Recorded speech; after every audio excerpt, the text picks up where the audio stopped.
ظلم ہے اس کے ساتھ ہمیشہ کے لیے میں کھڑا رہوں گا۔ ہمارے بھائی فاروق ارشد صاحب چونکہ ہمیشہ کھڑے رہتے ہیں بازار میں نے کہا 10 لوگ ہیں ان کے ساتھ تو 10 میں اپنے ساتھ لے کے ان کے ساتھ کھڑا رہوں گا، 10 آپ طاقت بن جائیں تاکہ جو ہماری آواز اوپر تک جاتی ہے اس کا اثر نہیں ہے تو انشاءاللہ آپ اثر دکھائیں گے۔ دوسری بات، یہ جو قلعہ اور نہریہ یونین کونسل ہے، آپ نے دیکھ لیا ہوگا کہ جو ہمارے لیڈر ہیں انہوں نے یہاں کیا خدمت کی ہے۔ 30 سال عرصہ دیکھ لیں، پورا 30 سال۔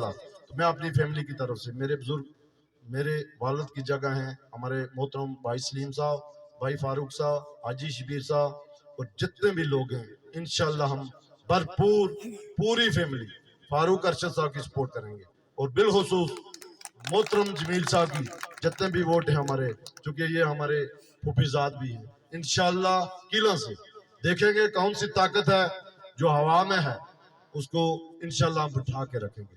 اور بالخصوص قلعہ بازار کے باشندوں سن لو، اکثر دکانیں ہماری ہیں، 30 سے 50 دکانیں ہماری فیملی کی ہیں۔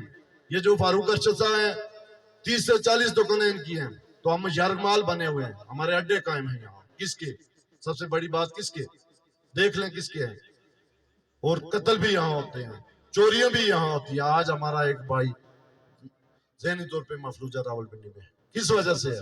آپ کو پتہ ہے آج سے 1 سال قبل کیا ہوا؟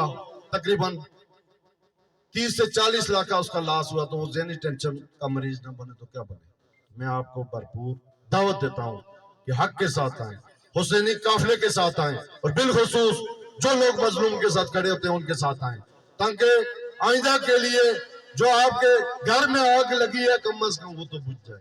خدا کی قسم کاروباری حوالے سے کوئی فکر نہ کریں، جو رزق آپ کے مقدر ہو چکا ہے، ہیں 2-3 روٹیاں، میں 2.5 لاکھ تنخواہ دے کے یہاں ماشاءاللہ تراڑکل سے بلوچ سے سب سے ایزی بزنس کر رہا ہوں، وہ صدقہ ہے درود و سلام، میرا ہر راستہ صاف ہے۔ میں ماشاءاللہ آپ سے دعا کی التجا آج لینے یہاں اکٹھا کیا۔ میں عمرے کی سعادت بایا بغداد و کربلا